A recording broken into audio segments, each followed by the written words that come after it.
So today the IRS announced contribution limits for 2024 for 401ks, 403bs, 457s, thrift savings plans, and they also announced them for IRAs. In this video we'll summarize what those limits are as well as any income restrictions that apply to those. We'll also cover health savings accounts and the contribution limits for those for 2024. Those have been out actually for a little while. And finally, there's a few other things that are changing in 2024. We'll have those in the video as well. We'll put a link to the IRS publication that announced these changes in the description below. We'll also include links to any relevant posts or videos we've done related to these topics.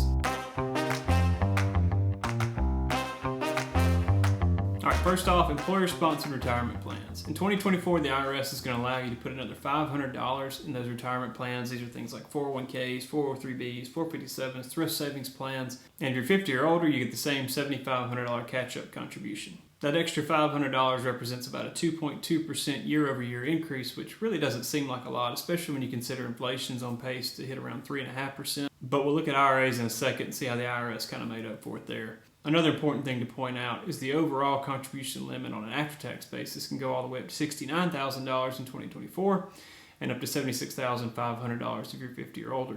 All right, next is IRAs. IRAs will also see a $500 contribution limit increase in 2024.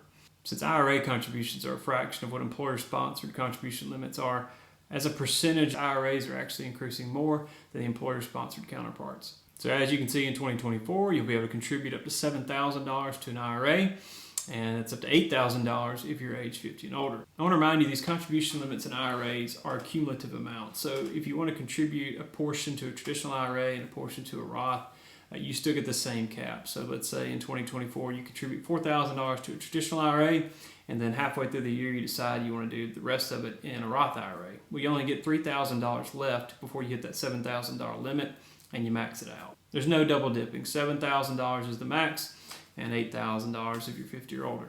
Also updated for IRAs are the income limitations for the deductibility for traditional IRA contributions. As a reminder, anyone can contribute to a traditional IRA, but your income must fall below or within certain ranges for those contributions to be deductible. So the top table on your screen are the income limitations for those who are also covered by an employer-sponsored plan where they work.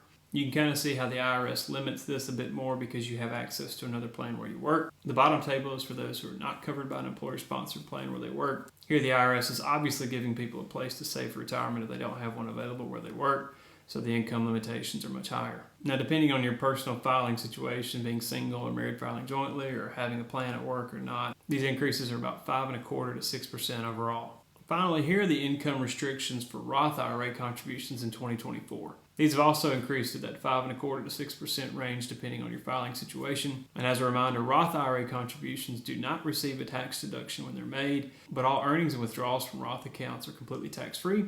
On the other hand, traditional IRAs, you get a deduction when you make the contribution, but all withdrawals are subject to income tax. Third on our list are health savings accounts. The IRS actually updated these contribution limits some time ago, but we thought it'd be helpful to go ahead and include those as well. Now, to use an HSA, you have to be enrolled in a high-deductible health plan, and all contributions, earnings, and withdrawals from an HSA are completely tax-free if used for a qualified medical expense. You can also begin removing funds from an HSA penalty-free at age 65, although at that point, withdrawals that aren't made for a qualified medical expense would be subject to income tax, just like a traditional IRA. Finally, there were a few other changes the IRS made to various tax advantage strategies or accounts, if you will, that I found interesting. The first one is for qualifying longevity annuity contracts, or what I call QLACs. The qualified longevity annuity contract is basically a way that you can move money out of an IRA into an annuity and produce an income stream while also shielding that money from required minimum distributions. Another really interesting increase is the amount that you're allowed to make of qualified charitable distributions each year. In 2024, that's going up from $100,000 to $105,000. Also, the defined threshold for highly compensated employees going up from $150,000 to $155,000. Highly compensated employees are subject to unique rules in 401k plans that do not qualify under safe harbor rules.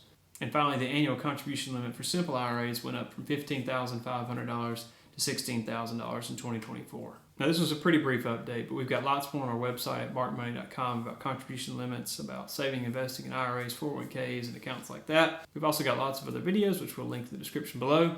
As always, we're thankful for your time. God bless and take care.